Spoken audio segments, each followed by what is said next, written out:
જય શ્રી કૃષ્ણ અને સીતારામ બધાને। જો ભાઈ તમારે કોઈની કંઈ પણ કામ હોય, તમે બધા આ આઈડી બનાવવાનું કયો ને વિડિયા બનાવવાનું કયો ને કંઈ બીજું ને ત્રીજું ને જો ભાઈ મણી કંઈ ખબર નથી પડતી।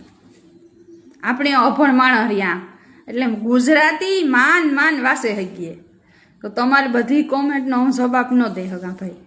ઘણા માણસની બિચારાની કોમેન્ટ છે બિન તમે જવાબ નથી દેતા, પણ ભાઈ મને ઇંગ્લિશમાં ન ખબર પડે, મેં ગુજરાતીમાં ફાફા મારતા એમાં એક એક અક્ષર કરે ને વાંચીએ તો હે ને હું મારા સ્ક્રીન ઉપર વોટ્સઅપ નંબર રાખવાની હે, એટલે તમારે કંઈ પણ કામ હોય તો એ વોટ્સઅપમાં મેસેજ કરવાનો। એ મારા ઘરના હાંસી આવે ને તમને વાસે ને કહે કે ભાઈ આઈ કરવાનું કેલનું કરવાનું। હું કંઈ એવું મોટું માણસ થઈ ગઈ ને એટલે તમે બધા કહો કે બેન તું તાર જવાબ નથી દેતી, જવાબ દેવાનો બીજો કંઈ વાંધો નથી ભાઈ, મને કંઈ ખબર નથી પડતી। મારા ઘરનાને ખબર પડે જો એ બધું કરે દે, મણી કંઈ આવડતું નથી।